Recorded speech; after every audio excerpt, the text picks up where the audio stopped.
Heroine जशी उठीन गई तसा कसा पचड़ भागी भागी जाना बहुत यदि तुम सुनना ही लिया ज्ञान की बातें जानना ही रहे कि तुम बोली पूरी बातें भागना देखना ही रहे यार। थोड़ी तो शांति रोकता रहे हमारा भाई बहनों। चलो कोई बात नहीं, ये तुमरी पिन्नी गलती है, तुमरी जवानी में गलती है, मैं समझी रही हूँ। थोड़ी थोड़ी वैसे कहे आवड़े, मैं ज़्यादा तो नहीं बोलता है आदिवासी, पर कभी कभी कहे कि घोड़ा दहाड़ा में गाँव थी निकली ना दिल्ली तो कोई लोग नहीं थी, बहुत सारी वहाँ अलग अलग भाषा में बोलने वाला मैं से कहेंगे मिले तेरे कहेंगे मैं से कहेंगे कम कम आवड़े, लेकिन बोलता हूँ थोड़ी बहुत। सभी को जय जवाहर, जय आदिवासी जिंदाबाद। ए भूख लगी गाय रोटी भी खवाड़ दे सा, चिंता मत करो, ठीक है। सबसे पहले इस मंडी बड़वानी जिले की इस मंडी प्रांगण की इस धरती को मैं नमन करता हूँ। हमारे इस धरती इस क्षेत्र के क्रांतिकारी भीमा नायक, खज्जा नायक, कुंजा नायक, बिरसा मुंडा, पेंटिया भील, रानी दुर्गावती, शंकर शाह, रघुनाथ शाह, सब योद्धाओं को मैं श्री चरणों में नमन करता हूँ। आज के कोई समाज के नेता इज्जत करते थे, न कोई अधिकारी इज्जत करते थे, ऐसे टाइम पर ये जय आदिवासी युवा शक्ति संगठन बना। और उस टाइम पे हमारे आदिवासी भाई आदिवासी कहने में शर्माते थे।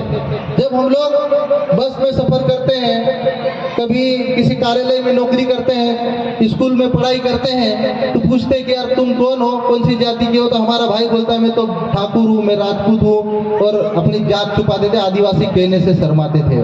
लेकिन आज मैं दावे के साथ डंकी की भी चोट पे कह रहा हूँ कि हर युवा आदिवासी गर्व के साथ सीना ठोक के कहता है कि मैं आदिवासी हूँ, जय आदिवासी की बात करता है। तो ये जयस संगठन की एक प्रेरणा, जो विश्वास, जो विचार आज हर युवाओं के दिलो दिमाग में इस संगठन ने जगह बनाई। आज आदिवासियों के जल जंगल जमीन की लड़ाई लड़ी, आदिवासियों के संसद के भीतर, विधानसभा के भीतर सबसे ज्यादा मुद्दे अगर उठाए, ये मध्य प्रदेश में पेशा कानून अगर आया तो ये जयस संगठन की वजह से आया, ये भी बता दो मेरे भाइयों। आज मध्य प्रदेश में चाहे कोई सी भी पार्टी हो, बीजेपी हो चाहे कांग्रेस हो, आदिवासी की अगर बात कर रहे हैं तो इसके पीछे अगर कोई है तो ये जय संगठन है। इससे पहले आदिवासी को कच्ची और मच्छी में खरीदने की औकात रखते थे, लेकिन आज के ये पढ़े लिखे नौजवान युवा कोई सी भी पार्टी आदिवासी क्षेत्र में घुसती है, तुमसे सवाल करते हैं, उनसे सवाल जवाब करते हैं। किसी भी हमारे भाई बहन बेटी के साथ शोषण होता है तो थाने का जाकर घेराव कर लेते हैं। इतनी हिम्मत इससे पहले कभी थी क्या? आप लोग बताओ हाथ खड़े करके। यह आदिवासी समाज का संगठन जयस जब से आया है, तब से हमारे युवाओं में आत्मविश्वास और जो ऊर्जा की जो नई लहर जो आई है, सिर्फ और सिर्फ जयस संगठन की देन है। आज जयस ने नेतृत्व का नारा दिया है। अभी तक क्या था? हमारे आदिवासी समाज की राजनीति में विधायक कौन बनता था, सांसद कौन बनता था? आप लोग बताओ। विधायक वही बनता था जिसके पास बहुत ज्यादा पैसा है, सांसद वही बनता था जिनके बाप दादा कोई मंत्री विधायक सांसद रहा हो। हमारे समाज में एक परंपरा थी कि राजा का बेटा राजा बनेगा, जिनके बाप दादा नेतागिरी में है उन्हीं के बेटे नेता बनते थे। लेकिन जब से जयस संगठन आया है, तब से डॉक्टर हीरालाल अलावा एक आंगनवाड़ी कार्यकर्ता का बेटा मध्य प्रदेश की विधानसभा में 40,000 वोट से जीत के गया। ये किसकी देन है? ये जयस संगठन की देन है। इससे पहले हमारे आदिवासी युवा तो सिर्फ पार्टी के झंडे और झंडे उठाते थे, दरी बिठाते थे। इससे पहले कोई मंच पे भी जगह नहीं देते थे। आज इतने युवा मंच पे बैठे ना, ये कोई बड़े बड़े नेता नहीं, अपने समाज के बेटे हैं, जिनका दिल धड़कता है अपने समाज के लिए 24 घंटे। इनके लिए जोरदार ताली बजाओ आप लोग। साथियों, जयस हर समाज के लिए, अंतिम पंक्ति में खड़े वर्ग के लिए ये उम्मीद की किरण बना है।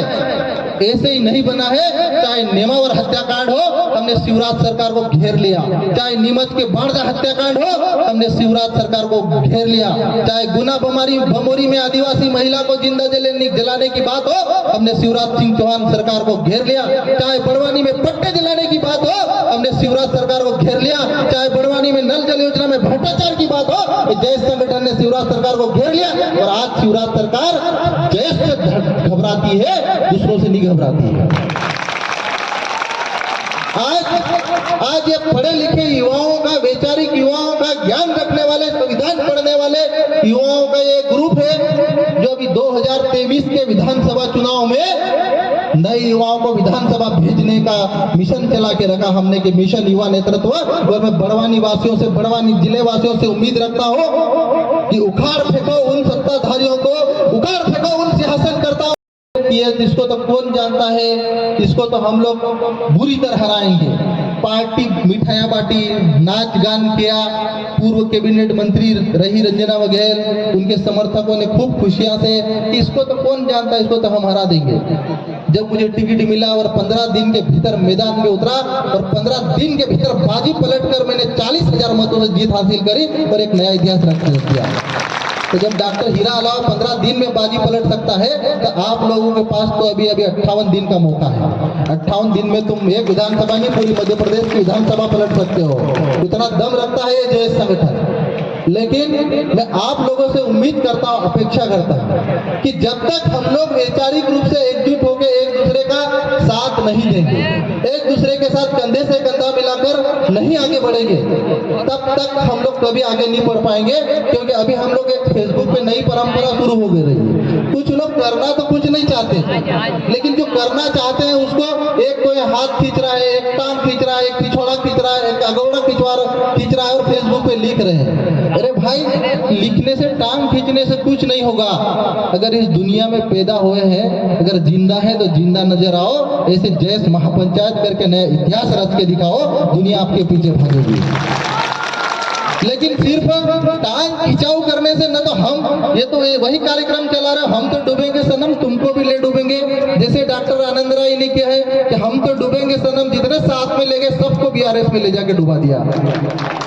और वो गुलाबी गमछा डाल के अभी ऑफिस के लिए गमछे पे आने लग गया। भाई ऐसा है कि कुछ तो स्वाभिमान नाम की चीज अंदर जिंदा रखो, कुछ तो जमीर हो तुम्हारे अंदर जिंदा हो। इतने बेईमान कैसे पैदा हो गए भाई तुम लोग, पल पल देने के लिए मजबूर हुआ। इसके लिए जोरदार ताली बजाए साथियों। ये लड़ाई हमने जमीन पे लड़ी।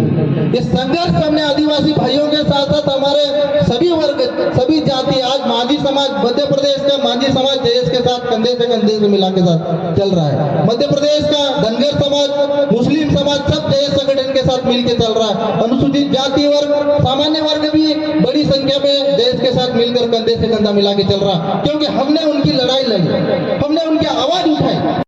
उनका प्रधानमंत्री आवास का घर भी मिल रहा है, उनके बीपीएल कार्ड भी बन रहे हैं और उनको सरकार की सारी योजनाओं का लाभ भी मिल रहा है। लेकिन हमारा गरीब आदिवासी भाई तो आज भी दर दर ठोकर खा रहा है। आज भी गुजरात से यहाँ पे 20 से 30 बसें रोज गुजरात में दाड़की करने के लिए भर के जाती है मेरे भाइयों। सही बोल रहा हूँ, नहीं बोल रहा हूँ? अगर शिवराज मामा और भारतीय जनता पार्टी की सरकार आदिवासी की इतनी हितैषी होती तो पिछले 20 सालों के भीतर कम से कम ऐसी एक योजना तो मेरे बनाती है मेरे शिवराज मामा कि हमारे आदिवासी बेटियां जो गुजरात जा रही है 2 वक्त की रोटी के लिए और वहां पर गायब हो जा रही है हमारी आदिवासी बेटियां, वो शिवराज मामा को नहीं दिखाई देता है। अब ये लाडली बहना 1000 रुपए डाल के हमारी बहनों से वोट लेना चाहता है। मैं शिवराज मामा से पूछना चाहता हूँ कि अगर आपको लाडली बहनों की इतनी फिक्र थी तो ये योजना जब पिछले 5 साल पहले जब शुरुआत हुई थी तब ये शुरुआत में पैसा क्यों नहीं डाला? जैसे अभी चुनाव आ गए 4 महीने पहले 1000 रुपए योजना शुरू कर दिया आपने। क्या ये समाज को गुमराह करने की योजना नहीं है? अगर इनकी मंशा वास्तव में बहनों को, लाडली बहनों को 1000 रुपए देने की होती तो सरकार जिस दिन से बनी उस दिन से चलाते। ये चुनाव आ गया, अभी थोड़े दिन बाद आप बोलोगे कि हम तेल भी फ्री दे रहे हैं, हम मिर्ची भी फ्री दे रहे हैं, हम नमक भी फ्री दे रहे हैं, हम जो घर की चीजें थे खाने पीने के लिए वो सब फ्री कर देंगे। लेकिन मैं आप लोगों को बताना चाहता हूँ कि इनके झूठे चोचलों में नहीं आना है। आप लोग देखिए, हमारे बेरोजगार युवा हजारों की संख्या में मांग रखने के लिए भोपाल जाते हैं, तो भोपाल में शिवराज मामा कभी बात नहीं करता इन लोगों से। क्या करता है, बात कैसे करता मालूम? डंडों से बात करता है, डंडे बरसाता है इनके ऊपर। आज बड़ी मुश्किल से पटवारी की परीक्षा हुई थी, हजारों पद निकले थे, और जब परीक्षा का रिजल्ट आया तो ग्वालियर के एक एक कॉलेज से 10-10 लोग टॉपर बन गए भाई। जिस कॉलेज में कभी पढ़ाई नहीं होती, सिर्फ परीक्षा के लिए बना वो कॉलेज। आज जो बच्चे, गरीब बच्चे रात दिन पढ़ाई करते हैं, जिनके माँ बाप बड़ी मुश्किल से 2 वक्त की रोटी के लिए संघर्ष करके, मजदूरी करके उनको पढ़ाई करने के लिए इंदौर में 10,000 और 15,000 का कमरा लेके पढ़ा रहे हैं, आज उनके माँ बाप के ऊपर क्या बीती होगी जब इतना बड़ा फर्जीवाड़ा हुआ। 15-15, 20-20 लाख रुपए में हमारे सीटें बेच दी पटवारी की।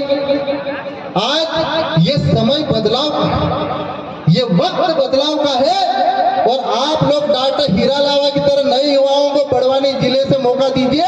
डॉक्टर हीरा लावा अगर साथ इनका मिल गया तो आप लोगों को बड़वानी जिले की जो जो समस्या, पलायन की समस्या हो, चाहे बेरोजगारी की समस्या हो, चाहे पानी की समस्या हो, ये सब मिलकर हम लोग आप लोग का,